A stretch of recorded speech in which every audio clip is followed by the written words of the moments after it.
What is combined level exam? একসঙ্গে কোন কোন চাকরির পরীক্ষার প্রস্তুতি তোমরা করতে পারো, পরীক্ষাগুলোর সিলেবাস এবং প্যাটার্ন কি, কোন কোন ভুলের জন্য ভালো প্রিপারেশন থাকা সত্ত্বেও সিলেকশন হয় না, এই বিষয়গুলি জানতে হলে পুরো ভিডিওটা মনোযোগ সহকারে প্রথম থেকে শেষ পর্যন্ত দেখো। সবার প্রথম আসি কম্বাইন্ড লেভেল এক্সামটা কি জিনিস। তো দেখো, এসএসসি বা স্টাফ সিলেকশন কমিশন এর আন্ডারে তিনটে পরীক্ষা কন্ডাক্ট হয়।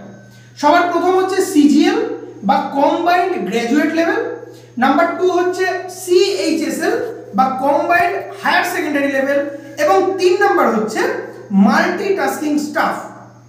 তো এই যে প্রথম দুটো পরীক্ষা আছে কম্বাইন্ড বলে নাম, প্রথমটা শুরু কম্বাইন্ডে, এই পরীক্ষাগুলো থেকেই অ্যাকচুয়ালি কম্বাইন্ড এক্সামের নামটা এসেছে।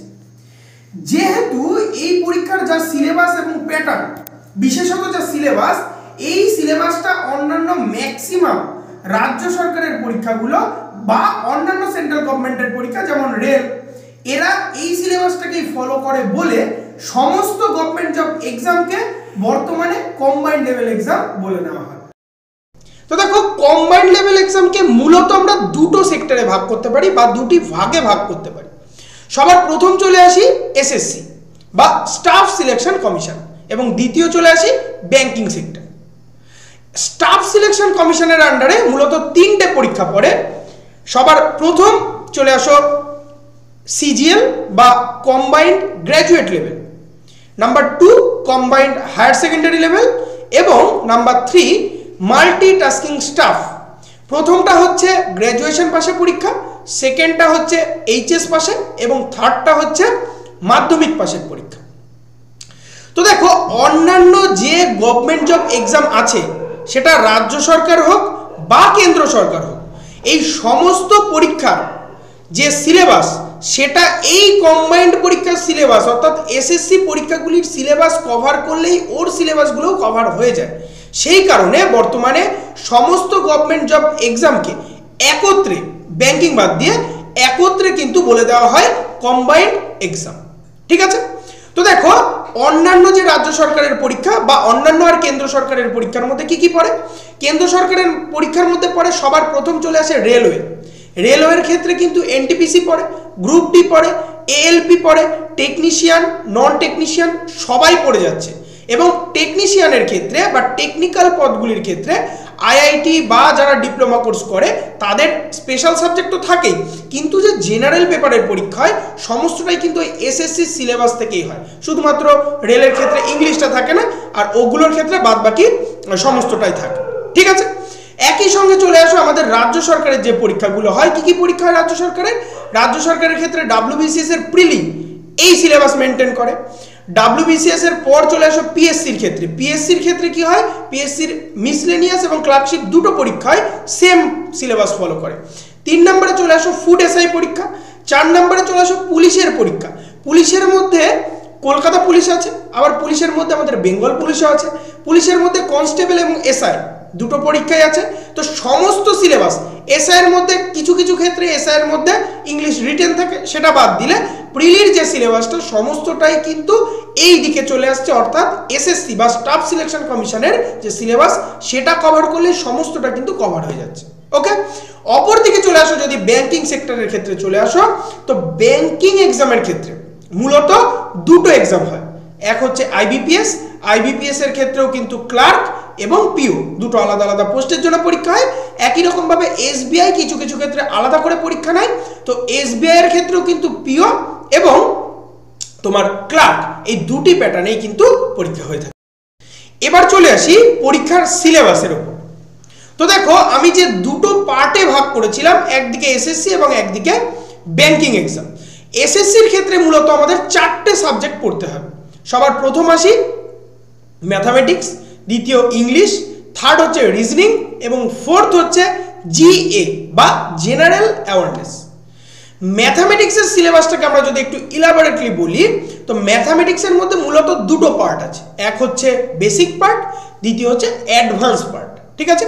তো বেসিক পার্টের মধ্যে মূলত সমস্ত অ্যারিথমেটিক পার্টটা বা পাটিগণিত যেটাকে বলে সেই পার্টটা পুরোটাই কিন্তু ঢুকে যায় বেসিক পার্টের মধ্যে। এবং অ্যাডভান্সের মধ্যে কি কি পড়ে? জিওমেট্রি, মেনসুরেশন পড়ে, অর্থাৎ জ্যামিতি এবং পরিমিতি পড়ে, বীজগণিতের পার্ট পড়ে এবং ট্রিগোনোমেট্রি বা ত্রিকোণমিতির পার্ট পড়ে যায় অ্যাডভান্সের মধ্যে। এরপরে আসি ইংলিশের সিলেবাসে। তো ইংলিশের সিলেবাসকে মূলত দুটো ভাগে ভাগ করা যায়, একদিকে থাকে ভোকাবুলারি পার্ট এবং একদিকে থাকে গ্রামার পার্ট। গ্রামারের মধ্যে কি থাকে বলো? গ্রামারের মধ্যে যেটা থাকে সেটা হচ্ছে ছোট থেকে যা যা জিনিস আমি পড়েছিলাম সেটা হচ্ছে আর্টিকেল প্রিপোজিশন, আমরা ন্যারেশন পড়েছি, ভয়েস চেঞ্জ পড়েছি, এই বিষয়গুলো সমস্তটাই থাকে। এবং ভোকাবুলারি পার্টের মধ্যে অ্যান্টোনিম, সিনোনিম, হোমোনিম এই জাতীয় যে বিষয়বস্তুগুলো সমস্তটাই কিন্তু পড়ে যায় ভোকাবুলারি পার্টের মধ্যে। 3 নম্বরে আমরা চলে আসি রিজনিং এর ক্ষেত্রে বা জিআই যেটাকে বলা হয়। তো রিজনিং এর ক্ষেত্রে যে সিলেবাসটা থাকে সেখানে সম্পূর্ণটাই নতুন। যারা গভর্নমেন্ট জব প্রিপারেশনের জন্য আসছো, এখানে ধরো ব্লাড রিলেশন আছে বা রক্ত সম্পর্ক, সেখান থেকে শুরু করে কোডিং ডিকোডিং আছে, মিরর ইমেজ আছে, ক্লক অ্যান্ড ক্যালেন্ডার আছে, এরকম বেশ কিছু চ্যাপ্টার তোমাদের পরীক্ষার জন্য কিন্তু পড়তে হবে। মোরালের সমস্ত পরীক্ষার ক্ষেত্রে রিজনিং এর সিলেবাস সেম থাকে, শুধু কোশ্চেনের প্যাটার্নের পার্থক্য থাকে, ঠিক আছে। এবং ফোর্থ আমরা যেটা চলে আসব সব থেকে ইম্পর্টেন্ট আজকের যুগে দাঁড়িয়ে, সেটা হচ্ছে জিএ বা জেনারেল অ্যাওয়ারনেস। জেনারেল অ্যাওয়ারনেসের মধ্যে আমাদের কি কি পড়ে যাচ্ছে? হিস্ট্রি পড়ে যাচ্ছে, পলিটি পড়ে যাচ্ছে, ইকোনমিক্স পড়ে যাচ্ছে, জিওগ্রাফি পড়ে যাচ্ছে, সায়েন্স পড়ে যাচ্ছে। সায়েন্সের মধ্যে আবার 3টে পার্ট থাকে, ফিজিক্স, কেমিস্ট্রি এবং বায়োলজি। এরপর আমাদের কিছুটা কম্পিউটারের পার্টও পড়তে হবে। লাস্ট যেটা আমাদের সব থেকে ভাইটাল সেটা হচ্ছে জি এর মধ্যে static GK and current affairs, যেটা থেকে সকল পরীক্ষা এখন খুব বেশি কোয়েশ্চেন আসছে, ঠিক আছে। আরেক দিকে যদি আমরা চলে আসি অর্থাৎ ব্যাংকিং জব এক্সামের দিকে বা ব্যাংকিং সেক্টরের দিকে, এখানে কিন্তু মূলত 4টে সাবজেক্ট আমাদের পড়তে হচ্ছে। কি কি? ম্যাথামেটিক্স, রিজনিং বা জিআই, 3 নাম্বার হচ্ছে ব্যাংকিং অ্যাওয়ারনেস এবং 4 নাম্বারে হচ্ছে ইংলিশ, ঠিক আছে। ম্যাথামেটিক্সের সিলেবাস এটার সঙ্গে পুরো সেম, রিজনিং এর সিলেবাসও এটার সঙ্গে পুরো সেম, ইংলিশের সিলেবাসও মোরাললেস সেম এবং ব্যাংকিং অ্যাওয়ারনেসটা এর সঙ্গে পুরোটাই আলাদা, কারণ ব্যাংকিং অ্যাওয়ারনেস পুরোটাই আলাদা একটা জিনিস এবং এখানে যেটা থাকে জিকে সেটাও পুরো আলাদা জিনিস। জিকে কিন্তু ব্যাংকিং এক্সামে ওইভাবে থাকে না, ঠিক আছে। এবার আমরা বলবো দুটো এক্সামকে যদি কম্পেয়ার করি বা কম্পারিজনের ক্ষেত্রে থেকে কোন সাবজেক্টটা কোন এক্সামে বেশি কাজে লাগে। তো দেখো ম্যাথামেটিক্সের কথা যদি বলি, এই ধরনের এক্সাম এসএসসি বা এই গভর্নমেন্ট জবের এক্সামের ক্ষেত্রে তুলনামূলক অনেক হায়ার লেভেলে থাকে আমাদের হচ্ছে গিয়ে ব্যাংকিং এক্সাম থেকে, ঠিক আছে। ইংলিশের কথা যদি বলি, অনেকটা ব্যাংকিং লেভেলের ইংলিশ কিন্তু ওপরে থাকে, অর্থাৎ এই সমস্ত লেভেলের এক্সামের থেকে ব্যাংকিং এর ইংলিশটা অনেকটাই জটিল থাকে। 3 নম্বরে চলে আসো রিজনিং এর ক্ষেত্রে। রিজনিং এর ক্ষেত্রেও তাই, এই সমস্ত এক্সামের থেকে ব্যাংকিং এর এক্সাম অনেকটাই বেশি কঠিন বা বেশি জটিল রিজনিং থাকে। এবং ব্যাংকিং অ্যাওয়ারনেসের কথা তো কিছু বলা যাবে না, কারণ ওটা পুরো আলাদা সাবজেক্ট, এটা পুরো আলাদা সাবজেক্ট, ওকে। সবার শেষে আসি, বেশিরভাগ স্টুডেন্টরা যে ভুলগুলোর জন্য ভালো প্রিপারেশন থাকা সত্ত্বেও সিলেক্টেড হয় না বা সিলেকশন থেকে সরে আসে। সবার প্রথম আমি যে কথাটা বলবো সেটা হচ্ছে বইগুলোকে খুঁটিয়ে না পড়া, অর্থাৎ উপর উপর পড়ে চলে যাওয়া। সেকেন্ড হচ্ছে প্র্যাকটিস না করা বাড়িতে, ঠিক আছে, পরীক্ষার আগে। এবং 3 নাম্বার বা সব থেকে ইম্পর্টেন্ট পয়েন্ট হচ্ছে টাইমের মধ্যে মক টেস্ট প্র্যাকটিস না করা, ঠিক আছে। আমার মনে হয় এই 3টে পয়েন্ট যদি মাথায় রাখা যায় তাহলে তোমার প্রিপারেশন হয়ে গেলে অবশ্যই সিলেকশন হতে পারে, ওকে।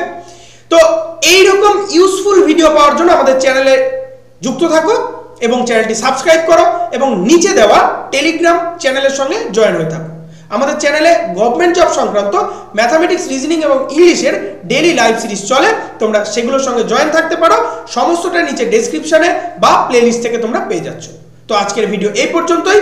সবার যা যা কোয়ারিজ আছে ভিডিও সংক্রান্ত অবশ্যই কমেন্ট করো এবং দেখা হচ্ছে পরের ভিডিওতে। ততক্ষণ সবাই খুব ভালো থাকো।